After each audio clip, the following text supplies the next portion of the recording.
नमस्कार दोस्तों, स्वागत है आपका स्टडी फॉर सिविल सर्विसेज में। वीडियो को पूरा देखिए। कोई भी आपका फीडबैक है, कोई सजेशन है, तुरंत वीडियो में कमेंट करके जरूर बताइए। अच्छा लगे तो वीडियो लाइक जरूर कर लीजिए और ऐसे वीडियो लगातार फ्री में पाने के लिए चैनल को तुरंत सब्सक्राइब कर लीजिए और बेल आइकन को जरूर टैप कर लीजिए ताकि आगे भी सारे वीडियो आपको मिलते रहे। यूट्यूब में फॉलो करते हैं तो प्लीज ये वाला फ्री टेलीग्राम चैनल जरूर ज्वाइन कर लीजिएगा। सारे नोटिफिकेशन, सारे अपडेट यहीं पे आते हैं, ध्यान रखिएगा। स्टडी फॉर सिविल सर्विसेज का कोई भी पेड ग्रुप अगर आपको ज्वाइन करना है तो सिर्फ 856480530969606089786445 यही नंबर है हमारे, सिर्फ जहां पे कॉल या व्हाट्सएप कर सकते हैं। इंस्टाग्राम पे हमारा पेज जरूर फॉलो कर लीजिएगा, स्टडी फॉर सिविल .सर्विसेज है। ट्विटर पे हमको जरूर फॉलो कर लीजिएगा, @स्टडी फॉर सिविल्स है। नमस्कार दोस्तों, स्वागत करता हूं मैं आप सभी का आपके अपने channel study for civil services में।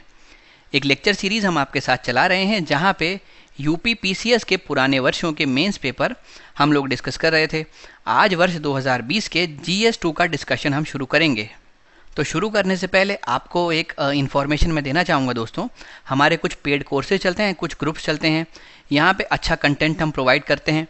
अगर आपको इस बारे में और कोई जानकारी चाहिए हो तो आप दिए गए 2 में से किसी भी नंबर पे हमको संपर्क कर सकते हैं। तो इस उत्तर लेखन प्रक्रिया को शुरू करने से पहले कुछ महत्वपूर्ण बातें जानना ज़रूरी हैं। सबसे पहले दोस्तों, अगर आपको कोई क्वेश्चन दिया होता है तो उसमें कहीं ना कहीं एक कीवर्ड छुपा होता है। आपको वो कीवर्ड पहचानने की ज़रूरत है।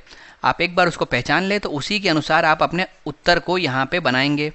अब जब उत्तर आप फ्रेम करेंगे, जब उसको बनाएंगे तो इसको 3 पार्ट्स में डिवाइड करेंगे। जो पहला पार्ट होता है उसको हम लोग इंट्रोडक्शन या फिर परिचय कहते हैं। भाई इसकी टेक्निकल डिटेल ये है कि अगर मान लेते हैं आप अपना उत्तर 100 शब्दों में लिखने वाले हैं तो उसका 1/10 भाग यानी करीब 10 शब्दों में आपको अपना इंट्रोडक्शन समाप्त करना होगा।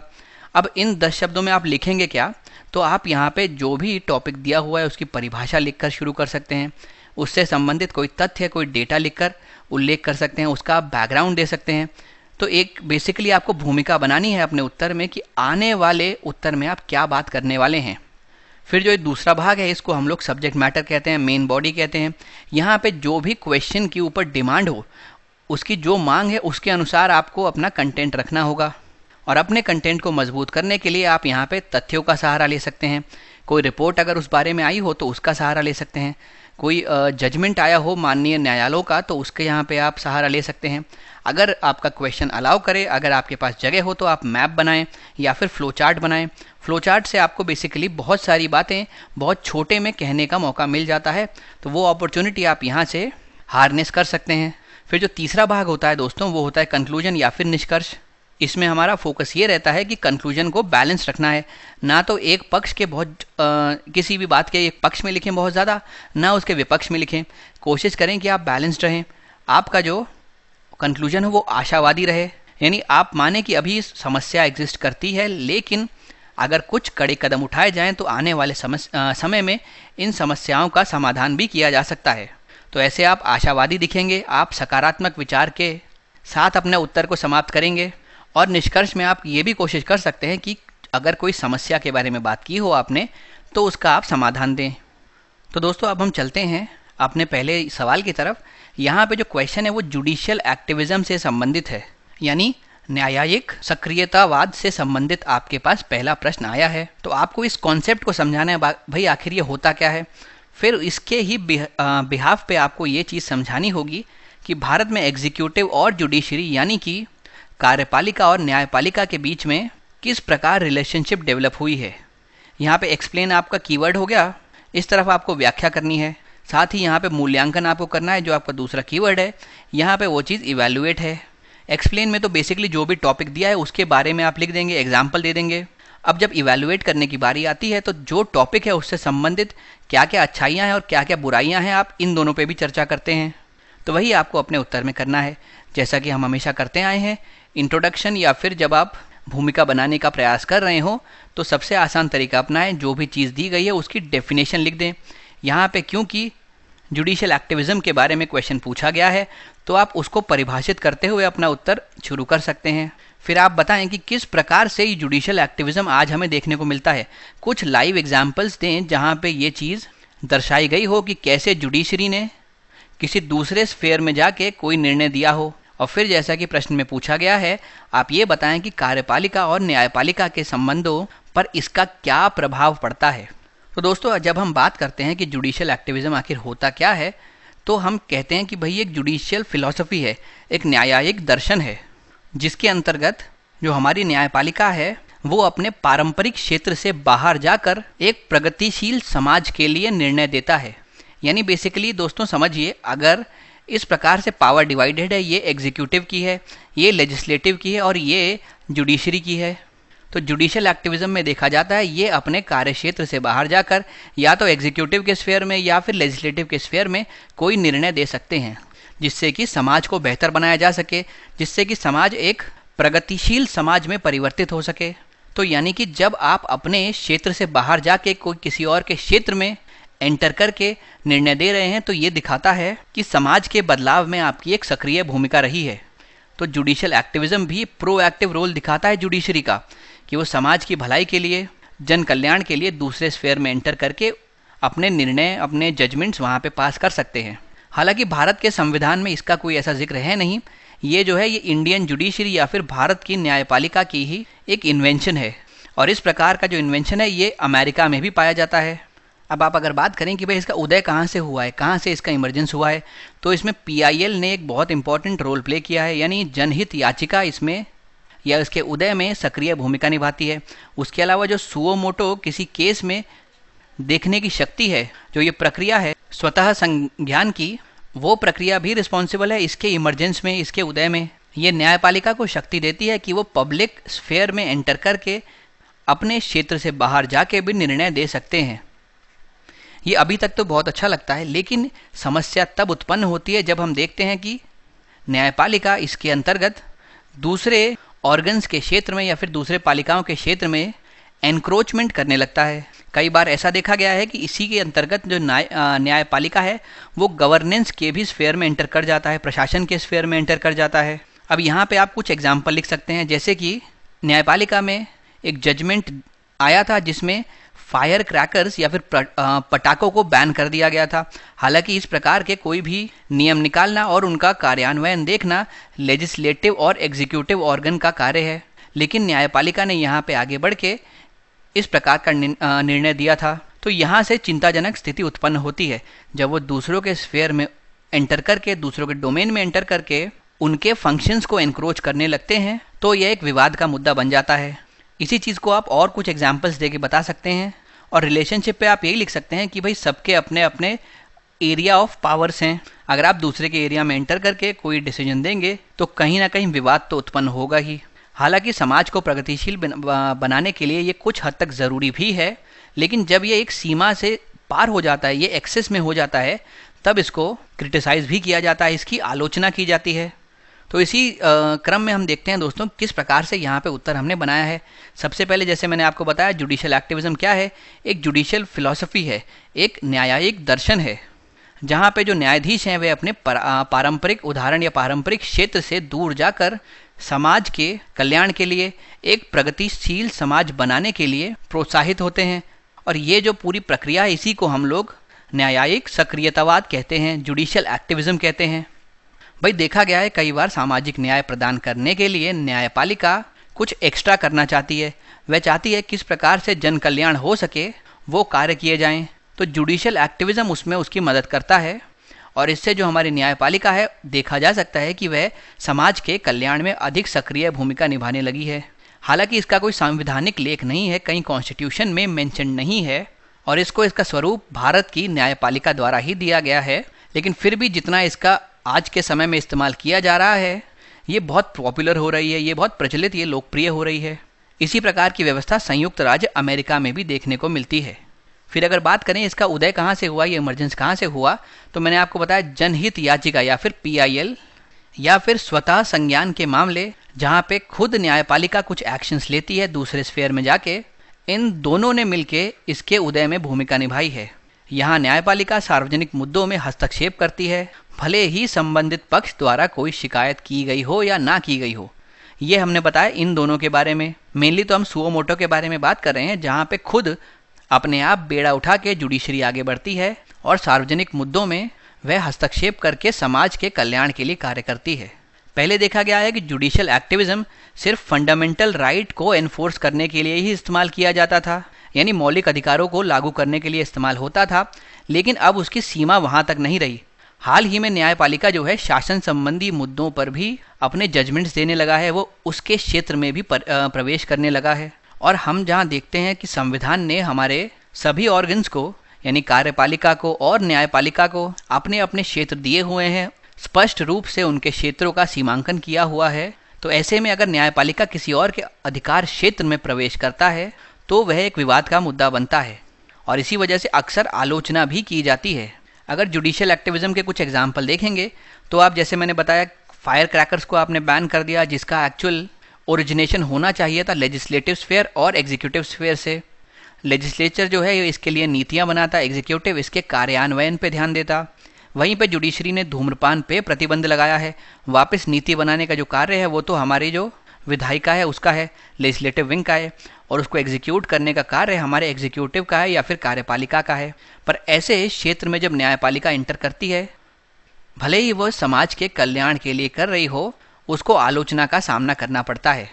फिर ऐसे कई सारे उदाहरण हैं जो हमको देखने को मिलते हैं जहाँ पे नीति पर, कानून पर, विधायी या कार्यकारी कार्रवाई पर अदालत के फैसलों का प्रभाव पड़ता आया है। और ये हम कुछ एग्जाम्पल्स के जरिए यहाँ पे देख सकते हैं किस प्रकार से न्यायिक सक्रियता सरकार के फंक्शनिंग को प्रभावित करती है। सबसे पहले नोएडा का एग्जाम्पल लेते हैं हम लोग, जहाँ पे सुप्रीम कोर्ट ने यूपी सरकार के भूमि अधिग्रहण को रद्द कर दिया था, क्योंकि भूमि जो है वो औद्योगिक उपयोग के लिए खरीदी गई थी, लेकिन वो दे दी गई थी अपार्टमेंट बिल्डरों को। तो सुप्रीम कोर्ट ने देखा और कहा कि आपने जिस कार्य के लिए, जिस उद्देश्य से भूमि खरीदी थी, उसको ना करके आपने इसमें अपार्टमेंट्स बनने को दे दिए हैं, इसीलिए इसका पूरा एक्विजिशन ही हम रद्द करते हैं। तो हालांकि सिचुएशन को देखते हुए आप कह सकते हैं कि जुडिशियल एक्टिविज्म ज़रूरी था, लेकिन इसने सरकार और न्यायपालिका के बीच में संबंधों में कुछ उतार चढ़ाव पैदा किए। फिर न्यायपालिका ने सरकार को कहा था कि भाई ये जो ज़मीन जिन जिन किसानों से ली गई है उनको वापस लौटा दी जाए। फिर दूसरा आप केस देख सकते हैं यहाँ पे श्याम नारायण चौक से और यूनियन ऑफ इंडिया के बीच में। इसमें कोर्ट ने फैसला दिया था कि कोई भी मूवी, कोई भी फिल्म शुरू होने से पहले सभी सिनेमा घर में राष्ट्रीय गान बजाया जाना चाहिए। अब ये जो है ये नीति निर्माण वाला स्फेयर आ जाता है, क्योंकि कोई नीति बनेगी उसके आधार पर यह चीज़ लागू की जाएगी। पर जब जुडिशरी इस वाले स्फेयर में एंटर करके ऐसे नीति संबंधित डिसीजंस देते हैं, जजमेंट सुनाते हैं, तो यहाँ पे उनकी काफ़ी आलोचना की जाती है और इससे उनके और सरकार के बीच में या फिर कार्यपालिका के बीच में जो संबंध है उस पर भी विवाद उत्पन्न हो जाता है। उसके अलावा सुप्रीम कोर्ट ने यूपीए गवर्नमेंट को काले धन के जांच के लिए एक विशेष जांच दल गठित करने का आदेश दिया था, जिसको एनडीए सरकार पहले ही पूरा कर चुकी है। तो ऐसा लगता है कि जो कार्य हो चुके जुडिशरी अगर उस पर भी आकर निर्णय देता है तो यहाँ पे ओवरलैपिंग हो जाता है डिसीजंस का, जिसकी वजह से किसी भी व्यवस्था की दक्षता कम होती है। हालांकि ये जो सभी आपने घटनाएं पढ़ी, इनसे आप ये चीज़ देख सकते हैं कि कहीं भी अगर न्यायिक सक्रियता होती है तो उसका परिणाम तो हमेशा लोक कल्याण ही होता है। अगर फायर क्रैकर्स को या पटाखों को आप बैन करेंगे तो उससे जनता का ही फायदा होगा। उसके अलावा अगर ज़मीन को किसान को वापस कर दिया जाएगा तो उससे किसान को फ़ायदा होगा। यानी ये सब के सब तो लोक कल्याण में ही जाते हैं। और यही तथ्य इस चीज़ को दर्शाता है कि हमारे समाज में ये सरकार की भूमिका को किसी तरीके से कम करने के लिए नहीं है। इसका उद्देश्य है कि जो चीज़ें सरकार से छूट जाएं, उसमें एक और दूसरा ऑर्गन हो जो कि न्यायपालिका है, वो उस क्षेत्र में जाके जन कल्याण के लिए फैसले सुना पाए। तो एक्चुअल में अगर देखा जाए तो किसी भी क्षेत्र में अच्छे ऑपरेशंस के लिए, बेहतर संचालन के लिए जुडिशियल एक्टिविज्म जो है वो सपोर्ट ही करता है। लेकिन कई बार आलोचना की जाती है, जिसके बारे में हमने अपने क्वेश्चन में डिस्कस किया। क्योंकि यहाँ पे इवैल्यूएट लिखा गया था, इसीलिए आपको कुछ नेगेटिव चीज़ों को डिस्कस करते हुए एक पॉजिटिव कंक्लूजन की तरफ आना था, जो कि हमने यहाँ पे किया।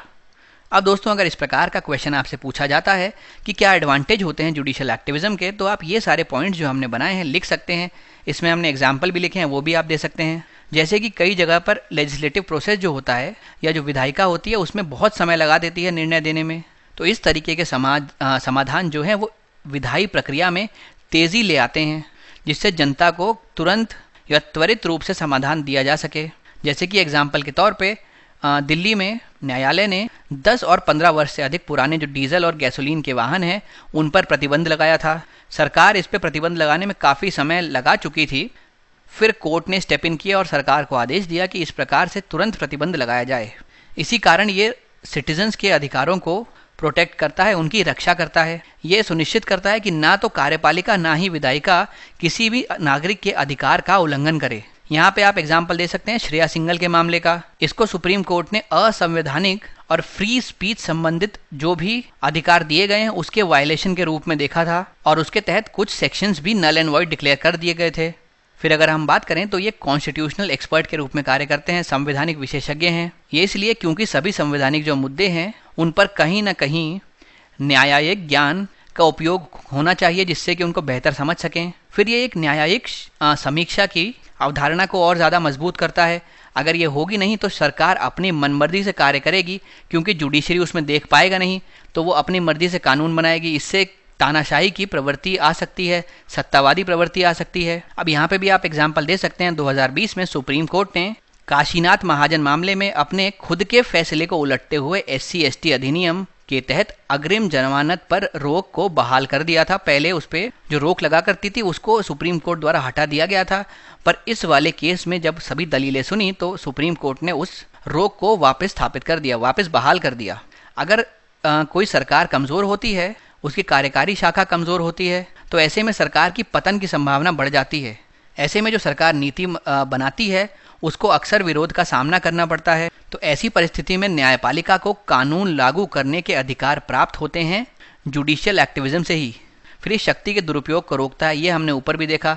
अगर न्यायिक समीक्षा नहीं होगी तो सरकार अपनी मनमर्जी से कार्य करेगी। सरकार अपनी मनमर्जी से अलग अलग नियम कानून बनाएगी, जो हो सकता है किसी न किसी रूप में एक नागरिक के अधिकारों का उल्लंघन कर रहा हो। ऐसे में जुडिशरी उसके अंदर एंटर करके ऐसे कानूनों को नल एंड वॉइड डिक्लेयर कर सकता है। अगर दोस्तों आपके सामने इस प्रकार का सवाल आता है कि कोई नुकसान लिखिए इसके बारे में, तो आप लिख सकते हैं सबसे पहले जो हमारे सेपरेशन ऑफ पावर है उसको ये अफेक्ट करता है, क्योंकि जुडिशरी दूसरे डोमेन में एंटर कर जाता है। पार्लियामेंट की अथॉरिटी को कमज़ोर बनाता है, क्योंकि पार्लियामेंट या संसद का ये काम है कि वो नीति बनाए, वो अधिनियम पारित करे। लेकिन जब जुडिशरी उसमें एंटर करके इसमें कुछ चेंजेस कर देता है तो ऐसा लगता है कहीं ना कहीं पार्लियामेंट की अथॉरिटी को चुनौती मिल रही है। यहाँ पे दोस्तों आप एनजैक के बारे में दे सकते हैं एग्जाम्पल। उसके अलावा जजेस जो हैं वो लोगों द्वारा नहीं चुने जाते, वो अपनी योग्यता अनुसार वहाँ पे आते हैं, इसीलिए वो अकाउंटेबल कम है, जवाबदेही उनकी कम होती है एक निर्वाचित संसद की तुलना में। उसके अलावा कई बार ये भी कहा जाता है कि हो सकता है कहीं ना कहीं पक्षपात एग्जिस्ट कर रहा हो जुडिशरी में, जिसके चलते अगर कोई निर्णय आते हैं तो शायद वो जन कल्याण में ना हो।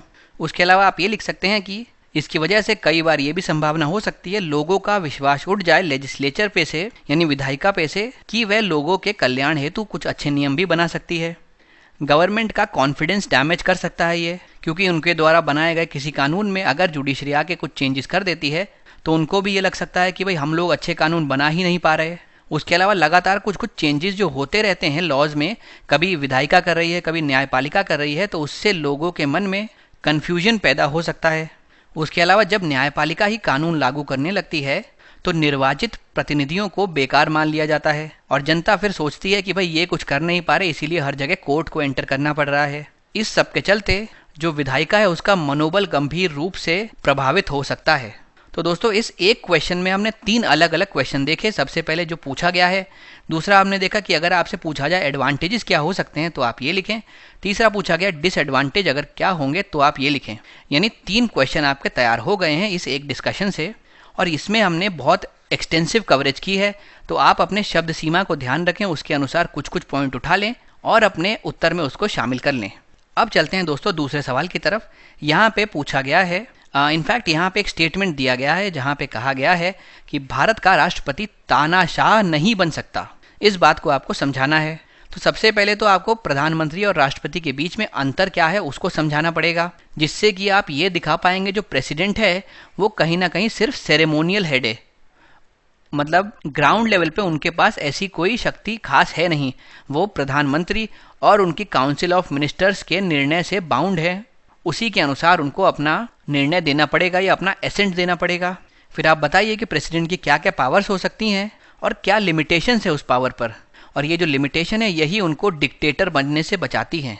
तो दोस्तों शुरुआत में जब आप प्राइम मिनिस्टर और प्रेसिडेंट के बीच में अंतर दिखाएंगे तो आप ऐसा कह सकते हैं जो प्रेसिडेंट हैं उनको हेड ऑफ द स्टेट कहा जाता है या फिर उनको राज्य का मुखिया कहा जाता है। वहीं पे जो प्राइम मिनिस्टर है उनको हेड ऑफ द गवर्नमेंट कहा जाता है, और ये जो हेड ऑफ द स्टेट हैं इनकी बस सेरेमोनियल पोजीशन है, इनको डी ज्योर एग्जीक्यूटिव भी कहा जाता है, यानी कि इनको एक नॉमिनल एग्जीक्यूटिव या फिर नामिक कार्यकारी कहा जाता है। वहीं पे जो प्रधानमंत्री हैं उनको वास्तविक कार्यकारी या फिर डी फैक्टो एग्जीक्यूटिव कहा जाता है। अब यहीं से आप ये बात समझ गए हैं कि जब डिसीजन लेने की क्षमता की बात करें या कार्य करने की क्षमता की बात करें तो जो प्रधानमंत्री का पद है वो प्रेसिडेंट के पद से ज़्यादा भारी है, उस पर हावी होता है। तो वैसे ही प्रेसिडेंट जो है वो डिक्टेटर बन नहीं सकते, और हमारे संविधान ने भी इस चीज़ को सुनिश्चित किया है कई सारे अनुच्छेदों से कि इनको प्रधानमंत्री और काउंसिल ऑफ मिनिस्टर की बात माननी ही पड़ेगी, ये उससे बाउंड हैं।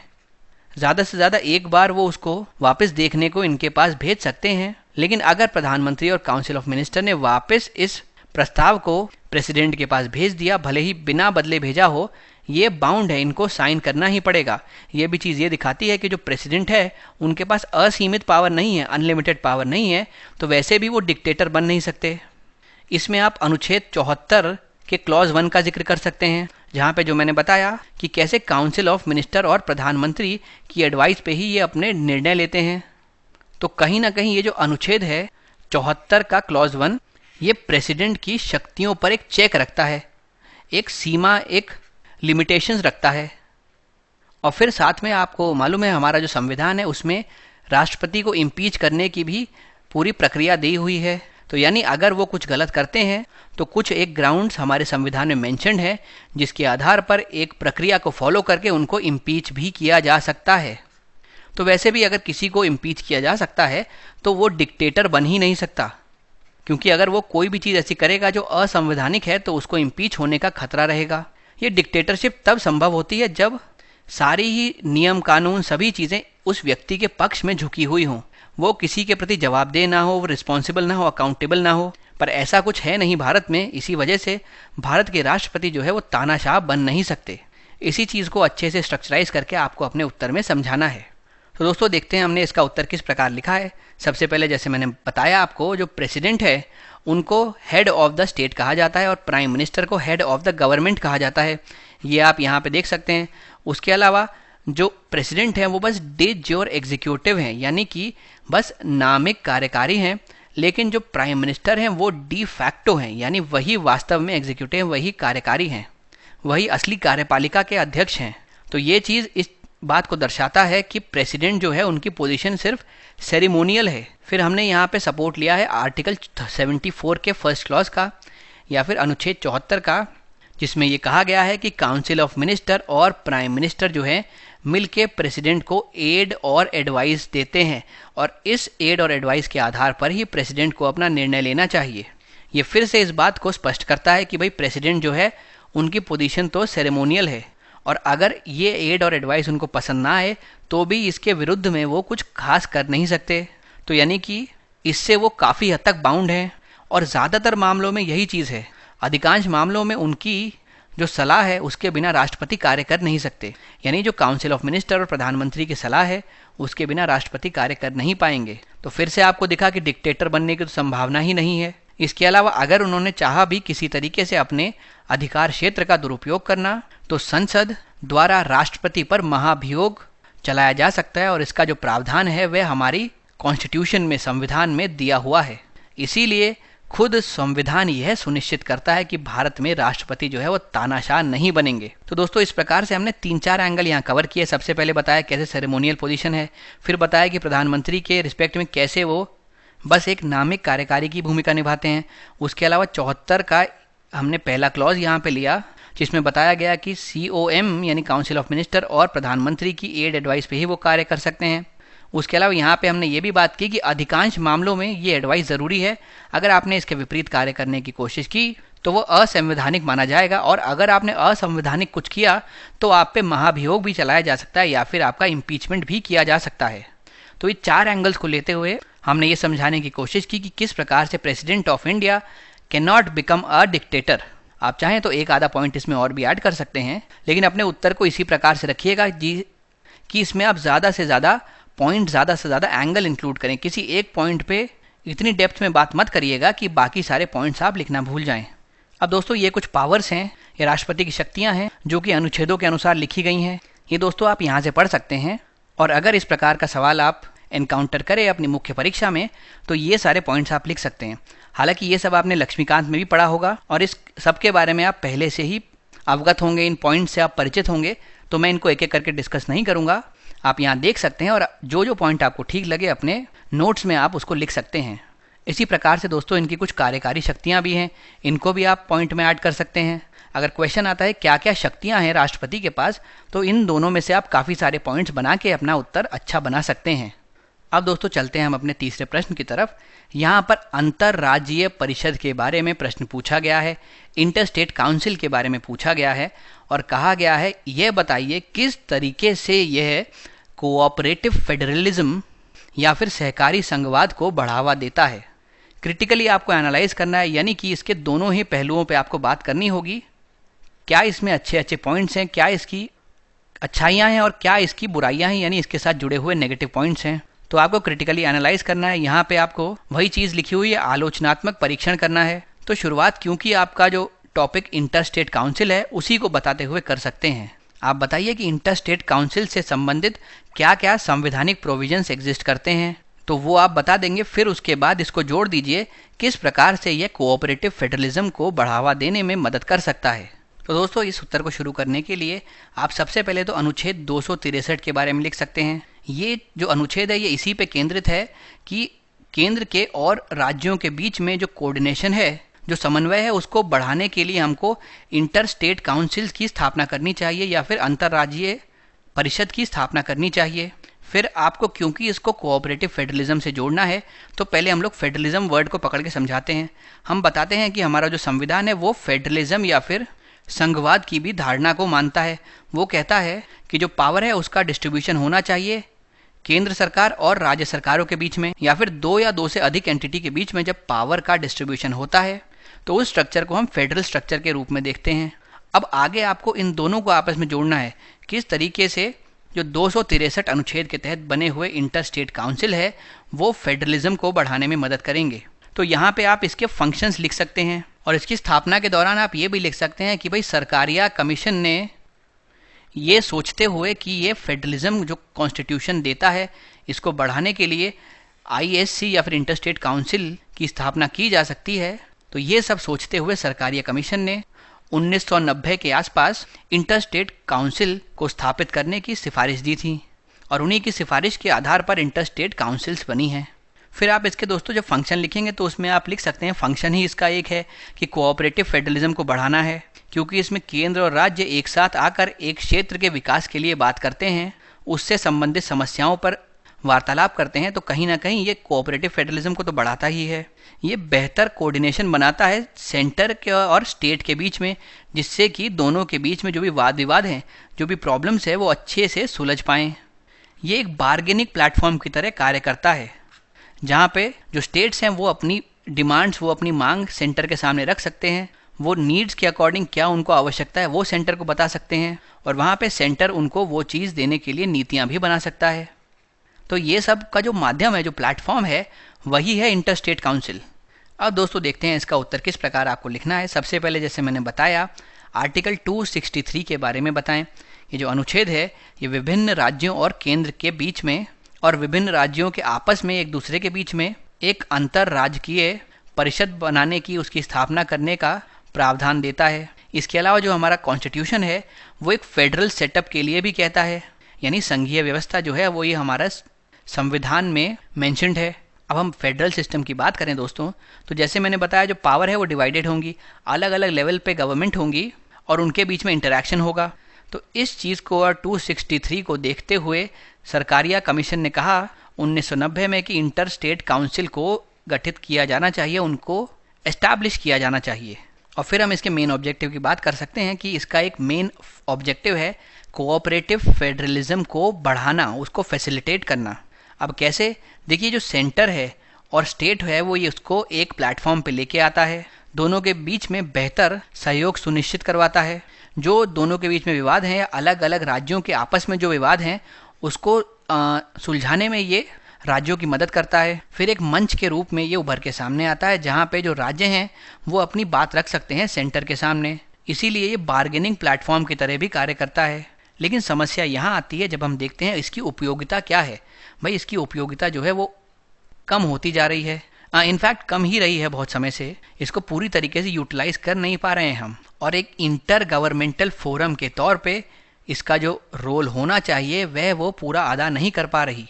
तो क्या करना चाहिए? हमको ऐसे संस्थानों को सशक्त बनाना चाहिए, उनको अधिक समावेशी, संवाद को बढ़ावा देने वाले, जवाबदेह, पारदर्शी यानी ट्रांसपेरेंट बनाने की आवश्यकता है। यदि जो इसके मूल्य उद्देश्य रखे गए हैं उसके अनुसार इसको काम करने दिया जाता है, इसकी क्षमता का विस्तार किया जाता है, तो यह देश में सहकारी संघवाद को बढ़ाने के लिए एक प्रभावी तंत्र के रूप में कार्य कर सकता है। और भारत जहाँ पे मल्टी पार्टी सिस्टम एग्जिस्ट करता है, बहुत सारे दल एक साथ रहते हैं, इस प्रकार की राजनीतिक व्यवस्था में तो इसकी और अधिक आवश्यकता उभर के सामने आती है। फिर दोस्तों ये जो अगर आपसे पूछा जाए क्या इसका महत्व है, तो यहाँ पे हमने कुछ पॉइंट्स ऐड किए हैं, वो आप अपने उत्तर में लिख सकते हैं। साथ ही इनमें से कुछ पॉइंट अभी जो हमने उत्तर डिस्कस किया आप उसमें भी जोड़ सकते हैं और अपने आंसर को बेहतर बना सकते हैं। और ये भी ध्यान रखें कि उसको 125 शब्दों के अंदर ही निपटाना है। तो सबसे पहले तो सरकार के लिए क्या है, डिसेंट्रलाइजेशन पॉलिसी में मदद करता है। एक ऐसी विकेंद्रीकृत राजनीति को ये सपोर्ट करता है जहाँ पे अलग अलग स्तरों के बीच में बातचीत हो, वो एक दूसरे से अपनी समस्याओं को साझा करें, जिसके अनुसार ऐसी नीति बने जो असली समस्याओं को टारगेट कर पाए। उसके अलावा अलग अलग राज्य की सरकारों में जो जो विवाद होते हैं उसका निपटान करने में भी ये मदद करता है। इसीलिए हम कह सकते हैं कि क्षैतिज संघवाद का निर्माण करता है ये। फिर ये अकाउंटेबिलिटी बढ़ाता है, क्योंकि एक ऐसा फोरम है जहाँ पे सब एक साथ आएंगे और मुद्दों पे डिस्कस करेंगे। तो अगर किसी ने कोई गलत काम किया होगा तो यहाँ पे उसको जवाब देना पड़ेगा, तो ये आपकी जवाबदेही को बढ़ाता है। कोऑपरेटिव फेडरलिज्म को ये संभव बनाता है, क्योंकि राज्य जो हैं वो अपने क्षेत्र की आवश्यकताओं को बेहतर तरीके से समझ पाएंगे। अगर वो सब एक प्लेटफॉर्म पे आएंगे और केंद्र के साथ बैठ के चर्चा करेंगे तो उस क्षेत्र की आवश्यकताओं या फिर समस्याओं को बेहतर तरीके से एड्रेस किया जा सकेगा।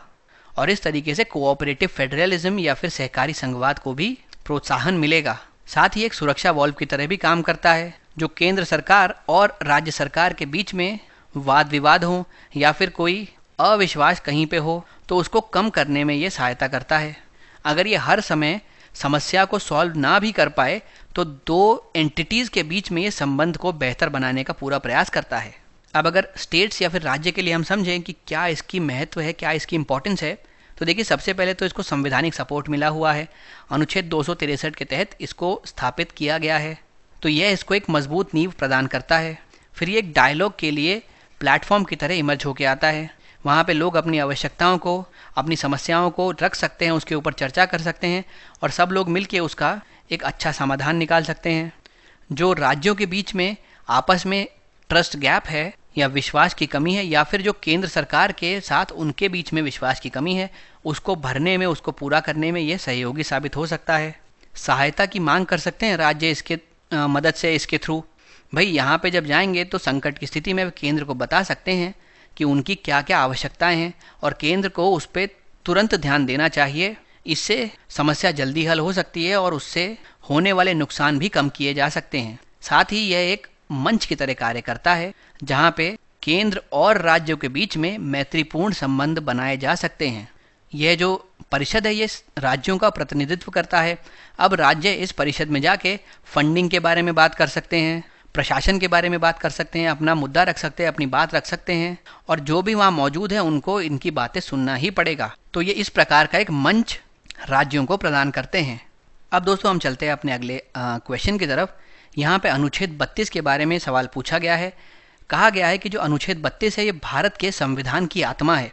इस चीज़ की आपको व्याख्या करनी है संक्षेप में। तो यहाँ पे एक्सप्लेन हो गया कीवर्ड, यहाँ पे व्याख्या हो गया कीवर्ड। एक्सप्लेन का मतलब है ये जो स्टेटमेंट लिखा है इसको उठाइए, इसके कुछ फैक्टर्स को लीजिए और बताइए कैसे ये स्टेटमेंट सही है या गलत है। यहाँ पे एग्जाम्पल दे सकते हैं जिससे कि आपका जो पक्ष है वो मजबूत हो सके। अब कैसे शुरू करना है उत्तर, तो दोस्तों क्योंकि ये पूरा जो क्वेश्चन है ये आर्टिकल 32 के चारों तरफ घूमता है, उसी के अराउंड रिवॉल्व करता है, तो उसके बारे में हम लिखकर अपने उत्तर को शुरू कर सकते हैं। हम कह सकते हैं कि भाई आर्टिकल 32 के तहत ये चीज़ें प्रोवाइड की जाती हैं।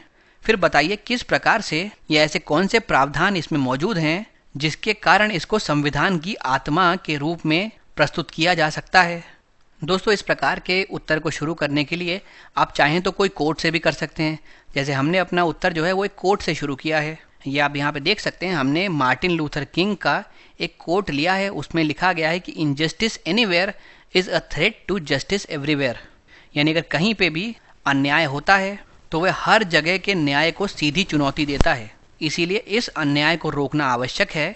ये मार्टिन लूथर किंग द्वारा दिया गया एक कोट है और यह विचार हमारे भारतीय संविधान के अनुच्छेद 32 में प्रदर्शित होता है। वह उसको सही ठहराता है, क्योंकि जो 32 है वो इसी बात पे फोकस करता है कि किसी भी प्रकार का अन्याय ना हो किसी के ऊपर। संविधान के भाग 3 के तहत अनुच्छेद 32 एक पीड़ित नागरिक के मौलिक अधिकारों के प्रवर्तन के लिए उपचार के अधिकार का प्रावधान करता है। ये इम्पॉर्टेंट है, यानी आपके किसी भी प्रकार से फंडामेंटल राइट्स का उल्लंघन हुआ है तो यहाँ पे उसका एनफोर्समेंट कैसे कराना चाहिए उसका उपचार दिया हुआ है। अगर यानी आपके साथ इनजस्टिस हुआ है तो कैसे जस्टिस तक आप पहुँचे, ये यहाँ पे मेंशन्ड है और इसी वजह से हमने इस चीज़ को ऐसे कोट से शुरू किया है। तो अगर दोस्तों आपके पास कोई कोट्स लिखे हों तो आप उनसे भी अपना उत्तर शुरू कर सकते हैं, या फिर आपको अगर उत्तर बेहतर बनाना हो तो ऐसे कुछ क्वेश्चंस के लिए, जैसे मान लीजिए सेक्युलरिज्म या फिर धर्मनिरपेक्षता पे आपके सामने सवाल आता है, तो आप इससे संबंधित कोई एक कोट ढूंढ लीजिए, कोट आप याद कर लीजिए और कोट वो आप लिख के अपना उत्तर शुरू कर सकते हैं। दोस्तों एक चीज़ का आपको ध्यान रखना होगा कि जब भी आप किसी पर्सनैलिटी द्वारा दिया गया कोई कोट इस्तेमाल करते हैं और उनको इस प्रकार से कॉलन्स में लगाते हैं तो एक एक शब्द जो कोट में दिया है आप कोशिश करें कि वैसे ही उसको लिखें। अब आप सोचेंगे ये याद करना बहुत मुश्किल है भाई, एक एक शब्द कैसे याद कर पाएँ, द का अगर अ हो जाए तो क्या हो। तो ऐसे में दोस्तों आप ऐसे शुरू करिए कि ये जो आइडिया है जो मार्टिन लूथर किंग द्वारा दिया गया है वो ये कहता है कि कहीं भी अगर अन्याय हो रहा है तो वो सीधे सीधे पूरे विश्व में जहाँ जहाँ न्याय हो रहा है उसको चुनौती देता है। यानी हमने आइडिया दिखा है, वो हमने विचार के ऊपर लिखा है, हमने पूरा कोट एज इट इज़ नहीं लिखा, लेकिन यहाँ पे इस्तेमाल वही कोट किया गया है। तो जब भी आपको इस प्रकार का कोई कोट याद ना आ रहा हो तो ऐसे करके लिख दीजिए कि ये जो आइडिया है, ये जो विचार है, यह इस चीज़ को दर्शाता है। अब दोस्तों जैसे महात्मा गांधी का एक कोट था, an eye for an eye makes the whole world blind. यानी अगर आंख के बदले आप दूसरे व्यक्ति की आंख फोड़ने का सोचेंगे तो इससे पूरा जो संसार है वही अंधा हो जाएगा। अब अगर आपको ये पूरा कोट याद नहीं है तो क्या करें, तो आप इसमें लिखिए कि महात्मा गांधी के आइडियाज़ के अनुसार अगर हम बदला लेने की सोचेंगे, अगर हम यह सोचेंगे कि किसी ने हमारे आंख पे चोट मारी है तो हम भी उसकी आंख पे ही चोट मारें, तो इससे पूरे विश्व का ही नुकसान होगा, सब अंधे हो जाएंगे। यानी कि इस प्रकार से आप आइडिया को एक्सपैंड कर सकते हैं। तो इसमें अगर थोड़ी बहुत चीज़ें बदलेंगी भी तो कोई चिंता होगी नहीं, लेकिन अगर आप इन्वर्टेड कॉमाज में उसको लिखेंगे तो आपको एक एक शब्द वैसा ही लिखना होगा जैसा कि उन्होंने कहा है। तो इस चीज़ का आप ध्यान रखिए, ये आप टेम्पलेट के तौर पे बना सकते हैं और अपने उत्तर में कहीं भी इस्तेमाल कर सकते हैं। अब दोस्तों देखते हैं ये आर्टिकल 32 करता क्या है। सबसे पहले जैसे मैंने आपको बताया कि अनुच्छेद 32 से हमको रेमेडीज़ प्रदान होती हैं कि अगर हमारे फंडामेंटल राइट्स का उल्लंघन हुआ है तो किस प्रकार हमको उसके लिए न्याय मिलेगा, कैसे उसके एनफोर्समेंट के लिए हमको कार्य करने चाहिए। और इसके लिए यह एक व्यक्ति को सशक्त बनाता है कि अगर उसके मौलिक अधिकारों का उल्लंघन किया गया हो तो अनुच्छेद 32 के तहत वो सीधे सर्वोच्च न्यायालय का दरवाज़ा खटखटा सकता है। तो इस प्रकार यह कहना उचित रहेगा कि अनुच्छेद 32 बाकी सभी मौलिक अधिकारों तक आपकी पहुंच बनाता है, उसकी सिक्योरिटी को इंश्योर करता है। क्योंकि अगर 32 ना होता और मान लीजिए आपका कोई भी मौलिक अधिकार इन्फ्रिंज हुआ है, किसी का हनन हुआ है, तो आपके पास कोई रेमेडी नहीं होती, आप क्या समाधान करते। लेकिन अगर ऐसा हुआ है तो अब समाधान आर्टिकल 32 आपको देता है। तो इसके बिना अगर जो बाकी मौलिक अधिकार हैं वो सबके सब बेकार हो जाते। इसी वजह से कहा गया है ये जो संविधान है इसकी आत्मा है ये आर्टिकल 32, क्योंकि ये आपके समाधान की तरफ फोकस करता है, ना कि किसी समस्या को बढ़ाता है। ये सर्वोच्च न्यायालय को मौलिक अधिकारों के उल्लंघन के लिए, उनके परिवर्तन के लिए रिट या निर्देश जारी करने की शक्ति प्रदान करता है। डॉक्टर BR अम्बेडकर ने इसको भारतीय संविधान की आत्मा कहा है। उसके अलावा अनेक जजमेंट्स के थ्रू ये हम मान सकते हैं कि सुप्रीम कोर्ट द्वारा इसको कहा गया है कि ये बेसिक स्ट्रक्चर है हमारे कॉन्स्टिट्यूशन का या संविधान का आधारभूत ढांचा है। इसीलिए इसको संविधान में संशोधन के माध्यम से ना तो हटाया जा सकता है, ना इसको संक्षिप्त किया जा सकता है, और यही इसके इम्पोर्टेंस को प्रदर्शित करता है। अब दोस्तों इम्पोर्टेंट तथ्यों में हमने सभी रिट्स की यानी अलग अलग याचिकाओं को हमने दोस्तों आपके समक्ष एक टेबल बना के रख दी है। अगर आपके एग्जाम में इस प्रकार का क्वेश्चन आता है कि कौन कौन सी विभिन्न याचिकाएं या रिट मौजूद हैं हमारे संविधान में और उनका उद्देश्य क्या है, तो आप इस टेबल के माध्यम से इस क्वेश्चन को आंसर कर सकते हैं। अब ये भी दोस्तों आपने लक्ष्मीकांत में पढ़ा होगा, लेकिन उसकी समरी मैंने उसकी यहाँ पे आपको निकाल के प्रदान कर दी है, इससे आपकी शायद मदद हो। सबसे पहले हीबिस कॉर्पस के बारे में कहा गया, यानी कि बंदी प्रत्यक्षीकरण रिट याचिका के बारे में बात की गई है। अभी हम पूरा डिस्कस नहीं करेंगे, ये आप चीज़ पढ़ सकते हैं और ये स्टैटिक पार्ट है, तो आप ये टेबल बना सकते हैं। फिर सर्टिलरी के बारे में बात की गई है, या फिर उत्प्रेक्षण लेख के बारे में बात की गई है, मैंडेबस की बात की गई है, परमादेश की बात की गई है, प्रोहिबिशंस के बारे में बात की गई, या फिर प्रतिषेध के बारे में बात की गई है, और क्यो वारंटो या फिर अधिकार परीक्षा के बारे में बात की गई है। इसमें जो भी स्टैटिक इन्फॉर्मेशन है ये आप पढ़ सकते हैं, और आपके सामने अगर कोई इस प्रकार का क्वेश्चन आता है तो इससे आप उसको आंसर कर सकते हैं। फिर दोस्तों हम चलते हैं अपने अगले प्रश्न की तरफ। यहाँ पे नॉन गवर्नमेंटल ऑर्गेनाइजेशन से संबंधित हमारे समक्ष सवाल है। कह रहा है कि क्या रोल प्ले किया है गैर सरकारी संगठन ने, वो भी उत्तर प्रदेश में, अगर ग्रामीण विकास की हम बात करते हैं तो इनकी भूमिका की आपको परीक्षण करना है, यानी एग्जामिन करना है। तो दोस्तों इसको हम कैसे करेंगे, सबसे पहले आप ये बता के अपना उत्तर शुरू कर सकते हैं कि एनजीओ क्या भूमिका निभाते हैं उत्तर प्रदेश में। एक जनरल स्टेटमेंट से आप शुरू करिए कि ये एजुकेशन में भूमिका निभाते हैं, समाज कल्याण में भूमिका निभाते हैं, कुप्रथाओं को ख़त्म करने में अहम योगदान देते हैं। इस प्रकार से जनरल आप शुरुआत कर सकते हैं। फिर आप कुछ इनिशिएटिव्स के बारे में बताइए जो इन एनजीओज़ ने लिए हों रूरल डेवलपमेंट के लिए। यहाँ पे खास तौर पे प्रश्न में पूछा गया है कि ग्रामीण विकास के लिए क्या ऐसे इनिशिएटिव लिए गए हैं, तो आप अपना उत्तर ग्रामीण विकास तक ही केंद्रित रखें। कुछ और पॉइंट्स आपको लिखने हो तो लिख दें, लेकिन सबसे पहले आप प्रायोरिटी या प्राथमिकता उन पॉइंट्स को दें जहाँ पे ग्रामीण विकास के बारे में बात हो रही हो। और जैसे मैंने आपको पहले भी बताया, एनजीओ संबंधित कोई प्रश्न आए, सेल्फ हेल्प ग्रुप संबंधित कोई प्रश्न आए, महिलाओं के संगठन संबंधित कोई प्रश्न आए, तो ऐसों में आप 4-5 उदाहरण हमेशा अपने पास तैयार रखिए और तुरंत उन उदाहरणों को यहाँ पे लिख दीजिए। तो दोस्तों इस क्वेश्चन की अगर हम बात करें तो इसके आंसर में हमने सबसे पहले तो एनजीओ क्या क्या रोल प्ले करते हैं उसके बारे में लिखा है। भाई जो एनजीओ हैं उत्तर प्रदेश में वो माइक्रो फाइनेंस में भूमिका निभाते हैं, यानी सूक्ष्म वित्त प्रदान करने में इनकी अहम भूमिका रहती है। रोजगार सृजन में भूमिका निभाते हैं, सूक्ष्म बीमा प्रदान करते हैं, सूक्ष्म उद्यमिता प्रदान करते हैं। इस प्रकार की गतिविधियों को बढ़ाने में इनकी भूमिका रहती है। और अगर आप देखेंगे तो ये सब चीज़ें कहीं ना कहीं ग्रामीण विकास से संबंधित हैं। तो अगर इनको बढ़ाने में कोई भी संगठन अपना योगदान देगा तो इनडायरेक्टली वो रूरल एरियाज़ को डेवलप कर रहा है, ग्रामीण क्षेत्रों का विकास कर रहा है। और दोस्तों एनजीओज़ के पास अपना खुद का फाइनेंस होता है, भाई कहीं ना कहीं से उनका वित्त पोषण होता रहता है, जिसकी वजह से फाइनेंस की उनके पास कमी होती नहीं। तो वो एक्चुअली अलग अलग स्कीम्स को ज़मीनी स्तर पे, ग्राउंड लेवल पे इम्प्लीमेंट कर सकते हैं बेहतर तरीके से, क्योंकि ज़्यादातर जो संस्थान होते हैं विभिन्न क्षेत्रों में वो फंड की कमी की वजह से अच्छे से कार्यान्वयन नहीं करवा पाते किसी भी प्रोग्राम का। लेकिन जो एनजीओज़ हैं, मैंने आपको बताया अलग अलग स्रोतों से इनके पास वित्त पोषण किया जाता है, तो इसलिए ये अच्छे से ग्राउंड लेवल पे कार्य कर सकते हैं, जिससे हमको प्रभावी बदलाव देखने को मिल सकते हैं ग्रामीण क्षेत्र और उसके आसपास के इलाकों में। साथ ही जो एनजीओज़ होते हैं ये गवर्नमेंट और ग्रामीण इलाकों में रहने वाली जनता के बीच में एक कनेक्शन का काम करते हैं। जनता की जो समस्याएं हैं वो सरकार को बताते हैं, उस अनुसार सरकार जो नीति लागू करती है उसको इम्प्लीमेंट करवाने में भी ये अपनी भूमिका निभाते हैं। यही सब चीज़ें दोस्तों आप यहाँ पे देख सकते हैं। एनजीओ के बाद खुद का फाइनेंस होता है, खुद का कहीं से उनके पास वित्त पोषण हो रहा होता है, इस वजह से वो बेहतर तरीके से ज़मीनी स्तर पे विकास संबंधी एक्टिविटीज़ में भाग ले सकती हैं, रूरल एरियाज़ का बेहतर डेवलपमेंट कर सकते हैं। ये एक्टिवली इन्वॉल्व होते हैं कम्युनिटी डेवलपमेंट प्रोजेक्ट्स में, यानी सामुदायिक विकास कार्यक्रम में गैर सरकारी संगठन अहम भूमिका निभाते हैं। फिर यहाँ पे कुछ एग्जाम्पल हमने दिए हैं, जैसे कि प्राकृतिक आपदाओं के दौरान राहत कार्यों में इनका अच्छा इन्वॉल्वमेंट देखा जाता है। गाँव में विकास कार्य होते हैं उनमें इसका इन्वॉल्वमेंट देखा जाता है। गाँव को गोद लेने का कार्य करते हैं, जिसकी वजह से उसी क्षेत्र को डेवलप किया जा सके, उसमें सभी सुविधाएं मुहैया कराई जा सकें। उसके अलावा सरकार और गाँव के लोगों के बीच में ये सीधा संपर्क स्थापित करते हैं। फिर दोस्तों जैसे मैंने कहा था, ऐसे क्वेश्चन में एग्जाम्पल्स उदाहरण बहुत ज़रूरी हैं। हमने यहाँ पे कुछ एनजीओज़ लिखे हैं जो कि उत्तर प्रदेश में एक्टिव हैं और ग्रामीण विकास के क्षेत्र में अच्छा कार्य कर रहे हैं। सबसे पहले हमने लिखा है भारत नवनिर्माण विकास समिति आगरा। ये गरीबों के लिए मुफ्त चिकित्सा उपचार की व्यवस्था करता है। इसका area of operation rural areas भी है, यानी ग्रामीण क्षेत्रों में भी ये एक्टिव है।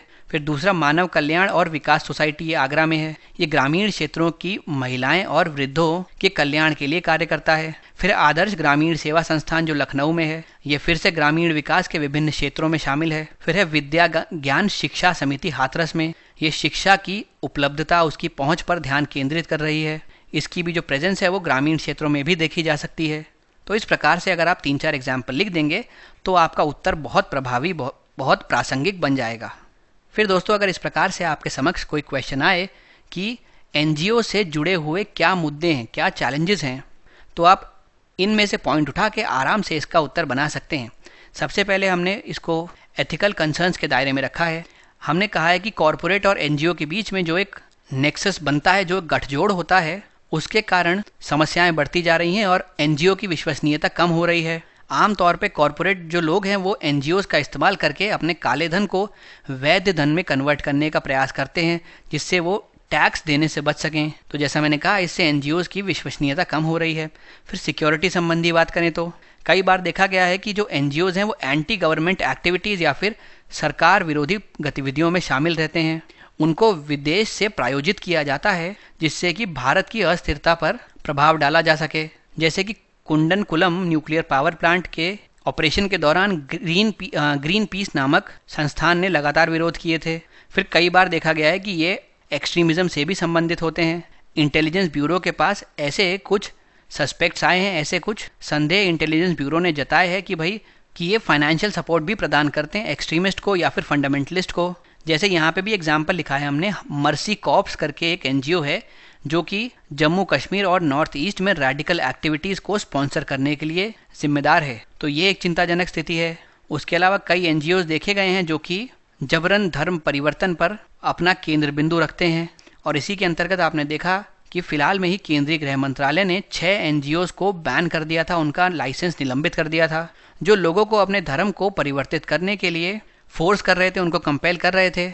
फिर कई बार वित्त संबंधी समस्याएं भी आती हैं, जैसे कि संसाधन वो इतने जुटा नहीं पाते कि वे अच्छा अपना पूरा कार्य कर पाएं, और क्योंकि वो संसाधन जुटा नहीं पाते तो परिणाम स्वरूप उनको सार्वजनिक वित्त पोषण, कॉरपोरेट वित्त पोषण और अंतर्राष्ट्रीय निवेश पर निर्भर रहना पड़ता है, जो फिर वो जो पुरानी हमने डिस्कस की दिक्कतें सिक्योरिटी संबंधी, उनको बढ़ावा या उनको प्रोत्साहित करता है। फिर यहाँ शासन संबंधी मुद्दों पे भी बात कर सकते हैं आप। भाई केवल 2% ऐसे एनजीओ हैं जो पंजीकृत हैं, और उनमें से भी 90% से अधिक में खुलेपन या फिर पारदर्शिता और जवाबदेही की कमी है। और ये हम इस बात से बता सकते हैं कि वे अपना बैलेंस स्टेटमेंट नहीं दिखाते हैं कि उनके पास पैसा आ रहा है तो कहाँ से आ रहा है, और वो पैसा लगा रहे हैं तो कहाँ लगा रहे हैं। तो सीधी सी बात है, अगर आप सही काम कर रहे हैं तो आप पारदर्शिता की तरफ बढ़ेंगे, आपकी जवाबदेही बढ़ जाएगी।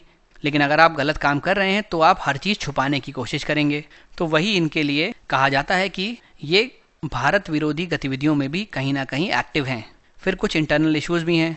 हो ये रहा है कि एनजीओ के माध्यम से लोग इसको अपना करियर बनाने का सोच रहे हैं, वो पॉपुलर होने का सोच रहे हैं, और लोकप्रिय होकर वो सोच रहे हैं कि वो आगे जाके राजनीति में एंटर हो जाएंगे। तो भाई ये आपकी समाज सेवा नहीं है, ये आप एक अपॉर्चुनिस्ट की तरह कार्य कर रहे हैं, जिससे कि आप अपना करियर बना सकें और आप अपने लिए राह आसान कर सकें, मार्ग को प्रशस्त कर सकें। फिर यहाँ पे स्किल्ड लेबर की कमी है। ऐसे एम्प्लॉयज़ कम हैं जो कि कमिटेड हों, प्रतिबद्ध हों अपना कार्य करने के लिए। अलग अलग एनजीओज में आपस में सहयोग की कमी है, जिसके कारण एक ही प्रॉब्लम पे कम से कम 10-12 एनजीओज काम कर रहे हैं। तो जो एक सुविधा प्रदान कर रहे हैं वही दूसरी कर रहा है। तो इसकी वजह से क्या होता है, आपके जो एफर्ट्स हैं वो डुप्लीकेट हो जाते हैं। अगर मान लीजिए ये वाला एनजीओ किसी और प्रॉब्लम को सॉल्व कर रहा होता और ये किसी और को कर रहा होता और ये तीसरा वाला इसी को कर रहा होता, तो समाज की 3 समस्याएं इस प्रकार ही सॉल्व हो जाती।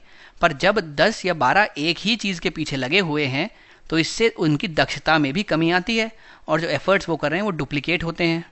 फिर रीजनल डिस्पैरिटीज़ एग्जिस्ट करती हैं। कुछ क्षेत्रों में तो बहुत सारे एनजीओ हैं, जैसे कि महाराष्ट्र, उत्तर प्रदेश, लेकिन कुछ क्षेत्रों में बहुत ही कम है उनकी तुलना में। जैसे नॉर्थ ईस्टर्न एरियाज़ अगर आप पकड़ेंगे, अरुणाचल प्रदेश, मेघालय, नागालैंड, तो इसमें कुछ सैकड़ों में ही है, जैसे 411 हैं, 373 हैं। वहीं पे 14,000 है महाराष्ट्र में, करीब 15,000 है करीब उत्तर प्रदेश में। तो जो रीजनल डिस्पैरिटीज़ हैं ये आप देख पा रहे होंगे। तो इसको हम ऐसे समझ सकते हैं दोस्तों कि जो ये वाला क्षेत्र है इसमें काफ़ी सारे एनजीओज़ हैं, लेकिन जो हमारा नॉर्थ ईस्टर्न स्टेट है यहाँ पे एनजीओज़ की कमी है, वहीं पे साउथ इंडिया में भी एनजीओज़ इसके संदर्भ में थोड़े कम हैं। तो जहाँ पे एनजीओज़ कम होंगे वहाँ पे समस्याएं थोड़ी कम सॉल्व कर पाएंगे वो। इसीलिए रीजनल डिस्पैरिटीज़ चिंता का कारण बनती हैं।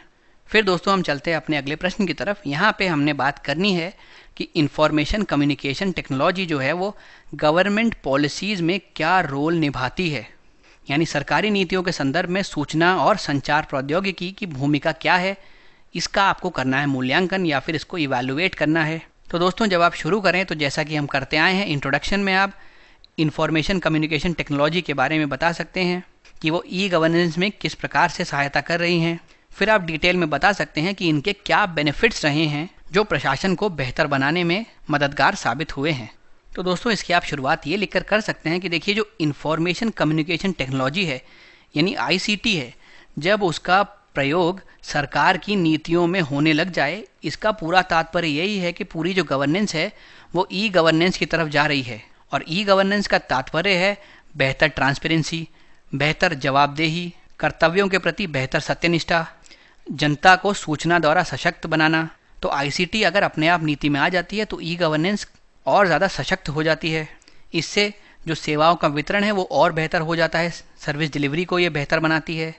भाई करप्शन कम होता है, रेड टेपिज्म या फिर लाल फीताशाही भी कम होती है, किसी भी समस्या का तुरंत त्वरित एक्शन लिया जा सकता है, ये जन भागीदारी को बढ़ावा देती है, सरकारी जो पॉलिसीज़ हैं उनको तुरंत प्रभाव से इम्प्लीमेंट करवा सकती है।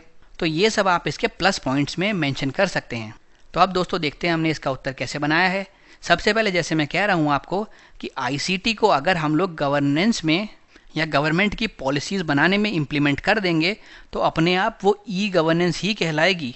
और आजकल के दौर में ये जो प्रौद्योगिकी है ये अहम भूमिका निभा रही है सेवाओं के सार्वजनिक वितरण में और सुशासन को प्रशस्त और मजबूत बनाने में। अब यहाँ पे आप स्मार्ट का एग्जाम्पल ले सकते हैं।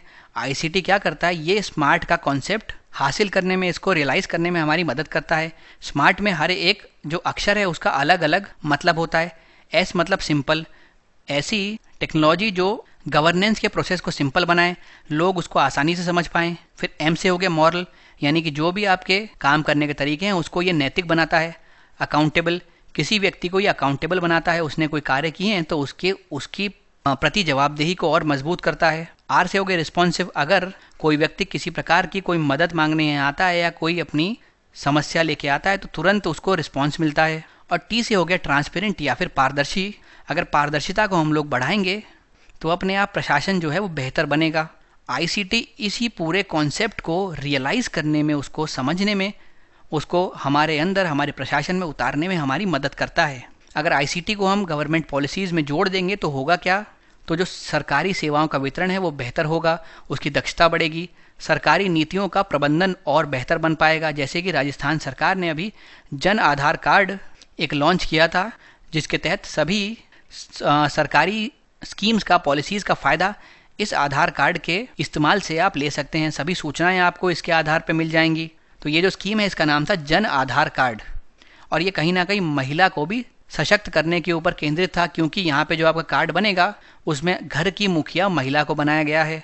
फिर यहाँ पे भ्रष्टाचार की गुंजाइश को ये कम करता है, क्योंकि जितना सरकार ऊपर से भेजेगी उतना ही टारगेटेड बेनिफिशियरी या फिर लाभार्थी के पास पहुँचेगा, तो लागत में भी ये कटौती करेगा। अब उसको बहुत सारे स्टाफ्स को अपॉइंट करने की ज़रूरत नहीं, क्योंकि सब चीज़ें कंप्यूटर के माध्यम से हो पाएंगी। नौकरशाही में कमी आएगी।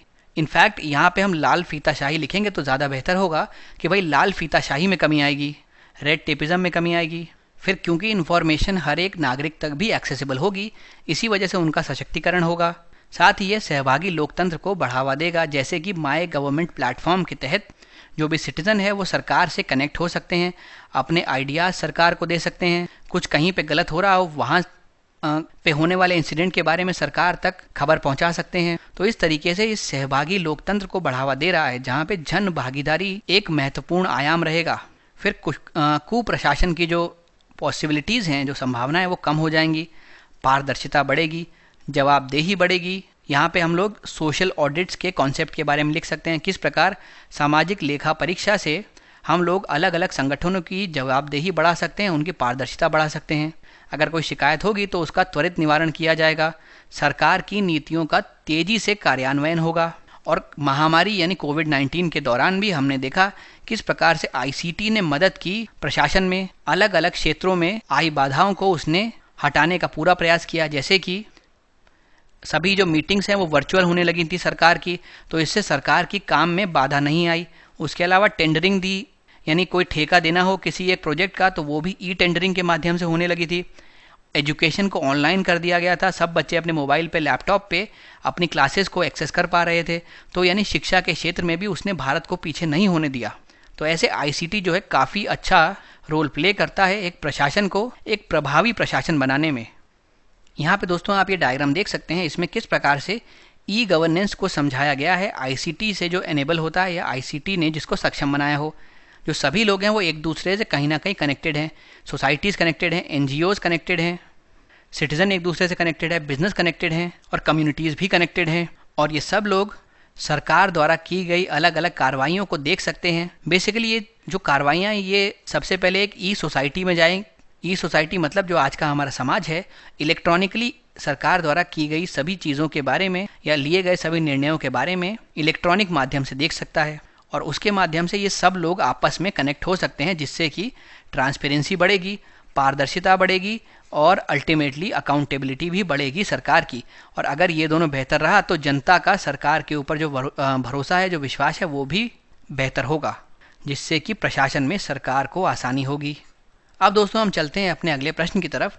यहाँ पे ह्यूमन रिसोर्स के मैनेजमेंट के बारे में बात की गई है। पूछा गया है कि भारत में मानव संसाधन प्रबंधन से संबंधित विभिन्न पहलू क्या हैं, उसका आपको विश्लेषण करना है, या इंग्लिश में बात करें तो एनालाइज आपको करना है। तो जैसा हम लोग करते आए हैं, इंट्रोडक्शन में आप डेफिनेशन दे दीजिए। भाई पूरी बात जब ह्यूमन रिसोर्स के बारे में हो रही है तो मानव संसाधन की डेफिनेशन देके आप अपना उत्तर शुरू कर सकते हैं।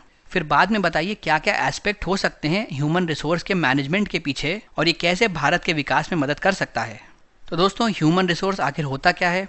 ये ऐसे लोगों का समूह है या ऐसे लोग हैं जिनके पास पोटेंशियल है कि वो भारत की आर्थिक ग्रोथ में या आर्थिक विकास में कंट्रीब्यूट कर सकें। उन सभी लोगों को, उन सभी समूहों को हम लोग ह्यूमन रिसोर्स कहते हैं एक देश के लिए। यानी किसी देश के आर्थिक विकास में योगदान देने की क्षमता रखने वाले लोगों को आमतौर पर देश का मानव संसाधन कहा जाता है। भारतीय परिदृश्य के अगर हम दृष्टि से देखें तो मानव संसाधन का बहुत अहम योगदान रहता है, बहुत बड़ी भूमिका है, उपयोगिता बहुत है। और ये जो प्रबंधन है इसके जरिए हम अब देश के विकासात्मक पहलुओं पर ध्यान दे रहे हैं। ये जो ह्यूमन रिसोर्स है ये एक चीज़ का ध्यान रखता है कि भाई एक तो जो कर्मचारी है वहाँ पे जो एम्प्लॉयज़ हैं और जो संगठन है उनके बीच में कनेक्शन बेहतर रहे, कोऑर्डिनेशन बेहतर रहे, इनकी समस्याएं ये सुन के तुरंत सॉल्व कर सकें, एम्प्लॉयज़ के साथ किसी प्रकार का भी भेदभाव ना हो, किसी प्रकार का शोषण ना हो। तो ये जो सब कुछ संतुलन बनाने की बात है एक संगठन और उसके एम्प्लॉयज़ के बीच में, ये मानव संसाधन प्रबंधन में आता है। अगर इसके एस्पेक्ट्स के बारे में हम लोग बात करते हैं तो दोस्तों ये लोग या फिर मानव संसाधन के जो प्रबंधन है उसके अलग अलग पहलू यहाँ पे हम लोग डिस्कस कर सकते हैं। इसके ज़रिए हमारा फोकस रहता है कि हम कर्मचारी के विकास पर ध्यान दें। कर्मचारी का विकास होगा तो वो अपनी ऑर्गेनाइजेशन का विकास करेगा, ऑर्गेनाइजेशन का विकास होगा तो ओवरऑल वो देश के विकास में अपना योगदान देगी। फिर हम लोग प्रतिभा पे निवेश करने का प्रयास करते हैं। वही बात है, कोई प्रतिभाशाली व्यक्ति अगर हमारे ऑर्गेनाइजेशन में होगा तो उसका विकास करेगा और अल्टीमेटली देश का विकास होगा। हम लोग कोशिश करते हैं किस प्रकार से प्रौद्योगिकी को इंट्रोड्यूस किया जा सके मानव संसाधन के प्रबंधन में, क्योंकि प्रौद्योगिकी के आने से ही चीज़ें ट्रांसपेरेंट हो जाती हैं, अकाउंटेबल हो जाती हैं। तो अगर इसको आपने ले आए तो अपने आप ही इस प्रकार से साइकिल पूरी हो जाएगी। ऑर्गेनाइजेशन की जो प्रोडक्टिविटी है उसमें बढ़ोतरी होगी, दक्षता बेहतर होगी और उससे देश के आर्थिक विकास में मदद मिलेगी। फिर इसी का एक एस्पेक्ट ये भी है कि कार्यबल को आपको प्रेरित रखना है, मोटिवेटेड रखना है, योग्यता का विकास करना है और कार्य जीवन संतुलन प्राप्त करना। ये इसके विभिन्न पहलू हैं। अगर दोस्तों सरकार किसी भी प्रकार से सोशियो इकोनॉमिक अपलिफ्टमेंट प्रोग्राम में अपनी भागीदारी बढ़ाती है, यानी सामाजिक और आर्थिक उत्थान के कार्यक्रम में कोई बढ़ोतरी करने के लिए कदम उठाए जाते हैं, तो वो कहीं ना कहीं मानव संसाधनों के संवर्धन में और अधिक योगदान दे पाते हैं। जैसे अगर स्टैंड अप इंडिया की बात करें, सरकार ने कमज़ोर वर्ग के लोगों के लिए यहाँ पे अगर उद्यमिता उनको करनी है तो अपना सपोर्ट दिखाया स्कीम के माध्यम से। तो उसकी वजह से वो देश के ह्यूमन रिसोर्स को बेहतर एक्सप्लॉइट कर पाए, बेहतर तरीके से उनके कौशल का इस्तेमाल किया जा सका। वरना अगर पहले उनके पास पैसा नहीं था और सरकार उनको प्रोत्साहित नहीं करती तो उतना बेहतर वे अपनी स्किल्स का, अपने कौशल का इस्तेमाल नहीं कर पाते।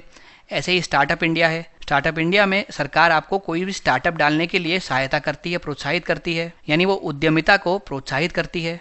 तो इससे भी जो कंट्री की ह्यूमन रिसोर्स है उसको आगे बढ़ने का मौका मिलता है। ऐसे ही कौशल विकास योजना है, उससे हम लोग कौशल के विकास पर ध्यान देते हैं। उससे भी आप समझ पा रहे होंगे कैसे ह्यूमन रिसोर्स देश का आगे बढ़ पाता है। इस प्रकार अगर राष्ट्र का समग्र विकास आपको अचीव करना है तो उसके अंतर्गत जो भी मानव संसाधन मौजूद हैं उनका प्रभावी प्रबंधन आवश्यक है। और साथ में दोस्तों, अगर आपको कोई फ्लो चार्ट बनाना हो अपने आंसर में छोटा सा इस प्रकार साइड में, तो आप इसको भी इस्तेमाल कर सकते हैं। क्या क्या फंडामेंटल या फिर मूल बातें हैं मानव संसाधन प्रबंधन की। सबसे पहले रिक्रूट करना, किसी व्यक्ति को आपकी कंपनी में लेना। उसके अलावा उसका जो परफॉर्मेंस है उसको बेहतर तरीके से मैनेज करना, उसको सिखाना, उसके जो स्किल्स हैं उसको डेवलप कराना, अच्छी प्लानिंग के ज़रिए उसको बेहतर बनाना, उसको उसके कार्यों के लिए इंसेंटिव प्रोवाइड करना, अगर कुछ गलत घट गया हो तो कंपनसेशन देना, बेनिफिट्स उसको देना, इंफॉर्मेशन सिस्टम से उसको जोड़ना जिससे कि सभी चीज़ों को त्वरित तरीके से किया जा सके, उसके संबंधित जो भी डेटा है उसको एनालाइज करना और जहाँ पे भी दक्षता बढ़ सकती है वहाँ पे प्रयास करना कि दक्षता बढ़ाई जाए। तो अगर आप इस प्रकार से यहाँ पे छोटा सा ये फ्लो चार्ट बना देंगे तो उत्तर और बेहतर हो पाएगा। तो दोस्तों, इसी के साथ हम अपना आज का डिस्कशन समाप्त करते हैं। आने वाले लेक्चर में इसके आगे के सवाल हम आपके साथ डिस्कस करेंगे। पूरे लेक्चर में आप मेरे साथ बने रहे, इसके लिए मैं आपका धन्यवाद करता हूँ।